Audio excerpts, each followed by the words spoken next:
Assalamu alaikum everyone. In this video tutorial we are going to talk about facilitation model of succession. इससे last video में हम inhibition model of succession के बारे में बात कर चुके हैं। उस वीडियो का लिंक भी मैं आपको डिस्क्रिप्शन में दे दूंगी। आप तो स्टार्ट करते हैं हम आज का topic facilitation model of succession. Facilitation model क्या होता है कि जिसके अंदर हमारे पास एक स्पीशी है, अर्ली सक्सेशनल स्पीशीज़ है, और वो अपने से बाद में आने वाली स्पीशीज़ को क्या करेगी, फैसिलिटेट करेगी, उसको ऐसा इन्वायरमेंट देगी जो उसके रहने के लिए सूटेबल होगा। ठीक है, तो जो अर्ली सक्सेशनल स्पीशीज़ होती हैं वो क्या करती हैं, अपने इन्वायरमेंट को करती हैं मॉडिफाई।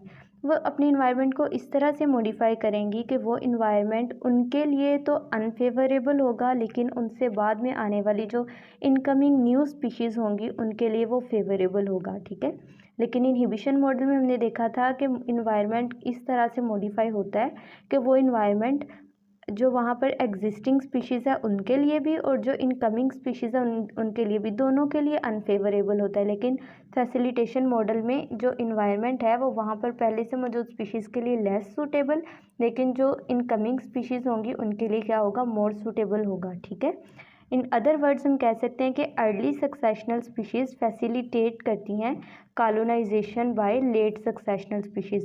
मतलब कि वो जो लेट सक्सेशनल स्पीशीज़ हैं उनके लिए ऐसा इन्वायरमेंट, ऐसा हैबिटेट, ऐसा ग्राउंड बना देंगी जो कि वहाँ पर उनकी कॉलोनाइजेशन को ईजी कर देगा।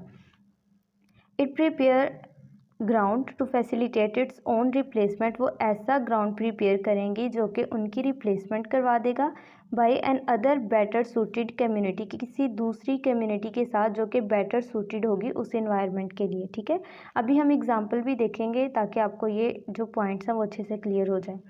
Replacement of early successional species by late successional species continues until resident species no longer facilitate colonization by other species।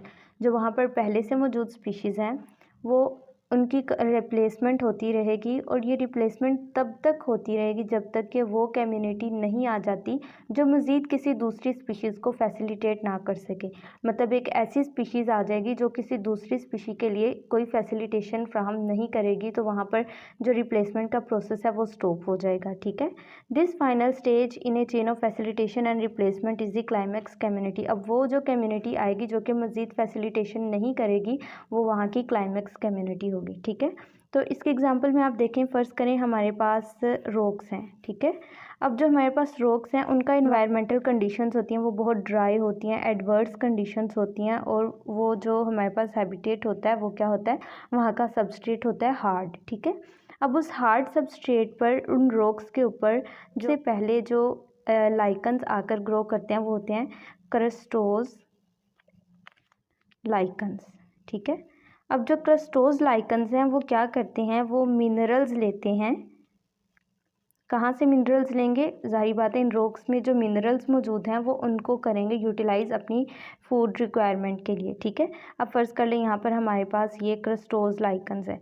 अब जब ये मिनरल्स लेंगे रॉक्स में से तो क्या होगा, जो रॉक्स होंगी उनकी होगी वीदरिंग। ठीक है, रॉक्स की वीदरिंग से क्या होगा, वहाँ पर जो है सैंड की फॉर्मेशन होगी। ठीक है, उस सैंड की फॉर्मेशन से क्या होगा, जो हमारे पास ड्राई और हार्ड हैबिटेट था वो किस में चेंज हो जाएगा, ड्राई तो अभी भी रहेगा, सैंड अभी भी ड्राई होगी, लेकिन साथ ही साथ क्या होगा, वो हार्ड से किस में चेंज हो गया, सॉफ्ट में। लेकिन जो हमारे पास क्रस्टोज लाइकन्स थे उनका तो हैबिटेट था ड्राई और हार्ड था, वहाँ पर कोई वाटर या कोई भी मॉइस्ट या वेट लैंड प्रेजेंट नहीं थी, लेकिन अब क्या हो गया, वो किस में चेंज, अब वो चेंज हो गया ड्राई और सॉफ्ट सबस्ट्रेट में। अब ये जो हमारे पास हैबिटेट है ये क्रस्टोज लाइकन्स के लिए फेवरेबल है, लेकिन जो फोलियोज लाइकन्स हैं उनके लिए ये मोर सूटेबल होगा। तो क्या होगा, यहाँ पर जो क्रस्टोज लाइकन्स हैं उनके अगर मेंबर्स अपने आप को उस इन्वायरमेंट, उस हैबिटेट के मुताबिक अडेप्ट कर लेते हैं तो वो सर्वाइव करेंगे, लेकिन अगर वो उस इन्वायरमेंट या हैबिटेट के मुताबिक खुद को अडेप्ट नहीं करते तो क्या होंगे, उनका सर्वाइवल रेट कम होता जाएगा और आहिस्ता आहिस्ता उन सबकी डेथ होगी, और जो फोलियोज लाइकन्स हैं उनके मेम्बर्स वहाँ पर बढ़ते जाएंगे। ठीक है, तो इस तरह क्या हुआ कि जो क्रस्टोज लाइकन्स थे जो वहाँ पर सबसे पहले ग्रो किए थे, पायनियर स्पीशीज़ थी वहाँ की, उसने अपनी इन्वायरमेंट को अपने ही लिए अनसूटेबल बना दिया और अपने से बाद में आने वाली स्पीशीज़ के लिए क्या किया है, फैसिलिटेशन फ्राहम किया, उनको फैसिलिटेट किया, एक ऐसा हैबिटेट बना दिया जो कि नई आने वाली स्पीशीज़ के लिए वो ज़्यादा सूटेबल है। ठीक है, तो ये एक सिंपल सी हमारे पास एग्जांपल थी फैसिलिटेशन की। अब हमने देखना है कि जो फैसिलिटेशन मॉडल है उसका एविडेंस किसने हमें दिया और उसने कहाँ पर फैसिलिटेशन मॉडल को स्टडी किया, किस जगह पर स्टडी किया। तो सबसे पहले टेरेसा टर्नर ने 1983 में पॉइंटेड आउट किया कि जो रॉकी इंटरटाइडल जोन्स हैं वहाँ पर होने वाली जितनी भी सक्सेशन है वो सपोर्ट करती है इनहिबिशन मॉडल को। रॉकी इंटरटाइडल जोन का जो कंसेप्ट है वो मैं पहले भी बता चुकी हूँ। मैं स्क्रीन में आपको एक इमेज भी शो करूँगी, वहाँ पर आपको सारे जो जोन्स हैं उनके बारे में क्लियर हो जाएगा कि जो रॉकी इंटरटाइडल जोन्स हैं वो कौन से होते हैं। पहले तो लो इंटरटाइडल जोन है, फिर मिडल इंटरटाइडल जोन, फिर हमारे पास हाई इंटरटाइडल जोन है। ठीक है, अब जो बल्क ऑफ इंटरटाइडल स्टडीज़ थी, मतलब इंटरटाइडल जोन्स के अंदर होने वाली जितनी भी सक्सेशन थी उसको स्टडी किया गया, तो पता चला कि वहाँ पर इनहिबिशन मॉडल फॉलो होता है। लेकिन कुछ स्टडीज़ से हमें पता चला कि वहाँ पर फैसिलिटेशन भी होती है, वहाँ पर फैसिलिटेशन मॉडल भी फॉलो होता है। तो जो टेरेसा टर्नर थी वो इस बारे में एक्साइटेड थी और उसने फैसिलिटेशन मॉडल को रिपोर्ट करने के लिए एक स्टडी साइट थी उसको सिलेक्ट किया। अब उसकी स्टडी साइट हमारे पास थी ओरिगोन। ठीक है, अब हम ये देख लेते हैं कि ओरिगोन क्या है, ये कहाँ पर प्रेजेंट है। इसके लिए आप ये मैप देखें, ये हमारे पास नॉर्थ अमेरिका का मैप है। ठीक है, अब ये जो नॉर्थ अमेरिका का मैप है यहाँ पर हमारे पास ये यूनाइटेड स्टेट्स हैं। अब जो नॉर्थ अमेरिका की यूनाइटेड स्टेट्स हैं उसमें जो वेस्टर्न यूनाइटेड स्टेट हैं जो वेस्ट साइड पर प्रेजेंट है, अगर ये हमारे पास नॉर्थ साइड है और ये हमारे पास ईस्ट, ये साउथ और ये ईस्ट वेस्ट डायरेक्शन है। ठीक है, अब इसकी वेस्ट डायरेक्शन में हमारे पास यहाँ पर जो स्टेट्स प्रेजेंट है, यहाँ पर ये हमारे पास ओरिगोन प्रेजेंट है। ठीक है, अब ये ओरिगोन यूनाइटेड स्टेट्स की वेस्टर्न साइड पर है। ठीक है, और जो हमारे पास पैसिफिक ओशन है इस साइड पर, ये तो हमारे पास होगी ओरिगोन की साइड। अब जो हमारे पास टेरेसा टर्नर थी उसने इस ओरिगोन, अब यहाँ पर चूंकि हमारे पास ओशन है तो ये इसकी क्या होगी, कोस्टल लाइन। ठीक है, अब इसने इस कोस्ट साइड पर, ओरिगोन की कोस्ट साइड पर उसने रॉकी इंटरटाइडल जोन में होने वाली सक्सेशन को स्टडी किया था। ठीक है, तो क्या किया उसने, Turner described successional sequence at her Oregon study site during winter storms. Winter storms के दौरान क्या हुआ, हाई वेव्स पैदा हुई। ठीक है, ओरिगोन की कोस्ट साइड थी, वहाँ पर हाई वेव्स पैदा हुई। उन हाई वेव्स की वजह से जो हमारे पास रॉक्स थी वहाँ पर जो एल्गी की ग्रोथ थी या एल्गल डिफरेंट एल्गल स्पीशीज़ थी वो क्या होगी, उन वेव्स के साथ ही वो डिस्ट्रॉय होगी या उनकी डिस्ट्रक्शन होगी और वहाँ पर ओपन स्पेस पैदा हुई। लो इंटरटाइडल जोन में ओपन स्पेस पैदा हुई, मतलब वहाँ पर अब कोई भी एल्गल स्पीशीज़ नहीं रही। लेकिन थोड़े ही अरसे बाद वहाँ पर क्या हुआ, दोबारा से कॉलोनाइजेशन स्टार्ट हुई और वहाँ पर सबसे पहले जो ग्रोथ थी वो थी एल्वा की। हमारे पास एल्वा एक हमारे पास ग्रीन एल्गी है जो कि रॉक्स के ऊपर ग्रो करती है। ठीक है, अब ये एल्वा हमारे पास अब क्या होगी एक पाइनर स्पीशीज़। पाइनर स्पीशीज़ क्या होती है, जो कि एक ओपन स्पेस में सबसे पहले जिसकी कॉलोनाइजेशन होती है। अब एल्वा के बाद हमारे पास क्या हुआ, एल्वा की रिप्लेसमेंट हुई मिडल सक्सेशनल स्पीशीज़ से। अब मिडल सक्सेशनल स्पीशीज़ हमारे पास कौन कौन सी थी, रोडोमेला लेरिक्स, ये हमारे पास एक रेड एल्गी है, ओल्डेस्ट यूकैरियोटिक एल्गल स्पीशीज़ में से है, और क्रिप्टोसाइफोनिया वुडी, ये भी हमारे पास एक रेड सीवीड है, और डेंथेलिया फ्लोकोसा, ये भी हमारे पास एक रेड सीवीड है। ठीक है, तो ये सारी एल्गल स्पीशीज़ थी जो कि रॉक्स के ऊपर जिनकी ग्रोथ हुई और ये मिडल सक्सेशनल स्पीशीज़ थी। मिडल सक्सेशनल स्पीशीज़ के बाद लेट सक्सेशनल स्पीशीज़ आई। अब जो हमारे पास लेट सक्सेशनल स्पीशीज़ थी वो कोई एल्गल स्पीशीज़ नहीं थी बल्कि वो एक फ्लावरिंग प्लांट था। ठीक है, अब वो फ्लावरिंग प्लांट कौन सा था, सर्फ ग्रास। सर्फ ग्रास हमारे पास एक सी ग्रास है और इसका साइंटिफिक नेम है फाइलोस्पेडिक्स स्कोलेरी। ठीक है, टर्नर ने प्रपोज किया कि जो हमारे पास सर्फ ग्रास है उसकी रिक्रूटमेंट, उसकी कॉलोनाइजेशन जो है वो डिपेंड करती है कि वहाँ पर रेड एल्गी मतलब रोडोमेला लेरिक्स मौजूद है या नहीं। अगर वहाँ पर रेड एल्गी मौजूद होगी तो वहाँ पर फाइलोस्पेडिक्स स्कोलेरी की ग्रोथ होगी, लेकिन अगर रेड एल्गी मौजूद नहीं होगी तो फाइलोस्पेडिक्स स्कोलेरी की कॉलोनाइजेशन भी नहीं होगी। अब ऐसा क्यों था, जो हमारे पास फाइलोस्पेडिक्स स्कोलेरी है ना, इसके जो सीड्स होते हैं वो बहुत ही लार्ज होते हैं। अगर मैं आपको इसकी डायग्राम दिखाऊं तो अब ये हमारे पास, मैं आपको बना के दिखाने लगी हूँ फाइलोस्पेडिक्स स्कोलेरा सीड। अब ये हमारे पास सीड है और ये इसकी साइड से 2 पैरेलल बार प्रोजेक्शंस होती हैं। ठीक है,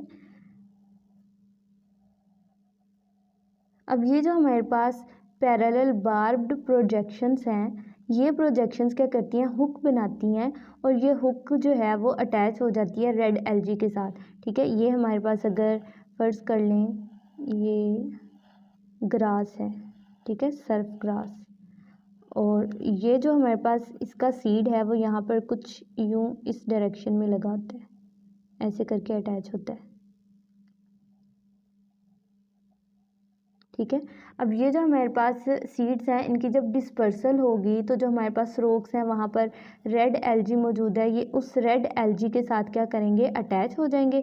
अटैचमेंट के बाद क्या होगा, इनकी वेजिटेटिव ग्रोथ स्टार्ट होगी, लीव्स बनेंगे, रूट्स बनेंगी, और वो जो रूट्स होती हैं वो एंकर करेंगी रोक्स के अंदर और ख़ुद वहाँ पर क्या हो जाएंगी, स्प्रेड हो जाएंगी, सारे एरिया को कंसोलिडेट कर लेंगी, वहाँ पर बिल्डअप हो जाएंगी और पूरे एरिया में स्प्रेड हो जाएंगी। ठीक है, तो इस तरह हमारे पास क्या होती है, जो सर्फ ग्रास है उसकी कॉलोनाइजेशन होती है। अब टेरिसा टर्नर ने रॉकी इंटरटाइडल जोन में होने वाली सक्सेशन कि वहाँ पर कौन सा मैकेनिज़्म फॉलो हो रहा है इसको देखने के लिए कुछ एक्सपेरिमेंट्स किए, और अपने एक्सपेरिमेंट के लिए उसने कुछ प्लॉट्स जो हैं उनके अंदर मॉडिफिकेशंस की। उसने 8 कंट्रोल प्लॉट्स लिए 0.25 स्क्वायर मीटर के, जहाँ से उसने एलजी को रिमूव नहीं किया, एलजी को अटैच रहने दिया, रेड एलजी को, क्योंकि हमने यही चेक करना है कि जो हमारे पास रेड एलजी है आया कि वो अपने से बाद में आने वाली स्पीशीज़ जो हैं उनके लिए फैसिलिटेशन फ्राहम करती है, उनके लिए ऐसा इन्वायरमेंट पैदा करती है कि उनकी जो कॉलोनाइजेशन है वो इन्हांस हो जाए, या फिर उनकी जो कॉलोनाइजेशन है वो इजी हो जाए। तो उसने क्या किया कि वहाँ से एलजी को रिमूव नहीं किया। जब एलजी वहाँ से रिमूव नहीं हुई तो जो हमारे पास फाइलोस्पेडिक्स स्कोलैरी, जो कि सर्फ ग्रास का साइंटिफिक नेम है, उसके सीड्स जो थे वो इस एलजी के साथ जाकर अटैच हो गए, क्योंकि हमने अभी इसका स्ट्रक्चर देखा है कि वो हुक लाइक फॉर्म बना के एलजी के साथ जाकर अटैच हो जाता है। जब उनकी अटैचमेंट होगी तो वहाँ से उनकी वेजिटेटिव ग्रोथ स्टार्ट हो गई, उसके लीव्स बने और रूट्स बनी और उसकी वहाँ पर सारे एरिया में वो स्प्रेड हो गए। अब जो हमारे पास 8 एक्सपेरिमेंटल प्लॉट्स थे वहाँ से उसने एलजी को कर दिया रिमूव। जब वहाँ पर से एलजी रिमूव होगी तो वहाँ पर ब्राउन एलजी की ग्रोथ होगी, फिजोट्रोफिन इरेगुलर की ब्राउन एलजी का साइंटिफिक नेम है। जब वहाँ पर ब्राउन एलजी की कॉलोनाइजेशन हुई तो जो हमारे पास फाइलोस्पेडिक्स स्कोलैरी के सीड्स थे वो ब्राउन एलजी के साथ आकर अटैच नहीं हो सके। ऐसा क्यों हुआ, क्योंकि जो ब्राउन एलजी है उसकी फॉर्म ब्लेड लाइक फॉर्म होती है, बहुत इरेगुलर फॉर्म होती है कि उसके साथ अटैचमेंट हो ही नहीं पाती। तो इससे ये पता चला कि जब तक वहाँ पर रेड एलजी नहीं होगी तो हमारे पास जो फाइलोस्पेडिक्स स्कोलैरी के सीड्स की अटैचमेंट भी नहीं होगी, और अटैचमेंट नहीं होगी तो उनकी वहाँ पर वेजिटेशन भी नहीं होगी। अब टर्नर ने क्या किया, उसने जो अपने प्लॉट्स के अंदर मॉडिफिकेशंस की थी उनको चेक किया। सितंबर में उसने मॉडिफिकेशंस की थी और इनकमिंग मार्च में उसने जाके जो रिज़ल्ट्स थे वो देखे तो उसे वहाँ से 48 सीड्स मिले। इन 48 सीड्स में से 46 सीड्स जो थे वो कंट्रोल प्लॉट्स में से थे, जहाँ से हमने एलजी को रिमूव नहीं किया था, एलजी वहाँ पर अटैच थी, और 2 उसे मिले एक्सपेरिमेंटल प्लॉट्स में से। अब जो हमारे पास एक्सपेरिमेंटल प्लॉट्स थे वहाँ से हमने एलजी को रिमूव कर दिया था, जिसकी वजह से वहाँ पर जो फाइलोस्पेडिक्स स्कोलैरी के सीड्स हैं उनकी अटैचमेंट भी नहीं हुई थी। ठीक है, अब उसने मज़ीद अपने जो है ना एविडेंस इकट्ठे किए। उसने 3 ईयर्स के दौरान एक्सप्लोर किया 200 स्क्वायर मीटर के एक एरिया को, और वहाँ से भी उसे 298 सीड्स मिले फाइलोस्पेडिक्स स्कोलैरी के, और वो सारे के सारे सीड्स अटैच थे रेड एलजी के साथ। ठीक है, तो इससे ये बात साबित होगी कि जब तक वहाँ पर रेड एलजी नहीं होगी वहाँ पर सर्फ ग्रास या फाइलोस्पेडिक्स स्कोलैरी की कॉलोनाइजेशन भी नहीं होगी। तो यहाँ पर जो रेड एलजी है वो किसका काम कर रही है, फैसिलिटेशन का। वो अपने से बाद में आने वाली स्पीशीज़ के लिए ऐसा इन्वायरमेंट बना रही है जो उसकी कॉलोनाइजेशन के लिए सूटेबल है।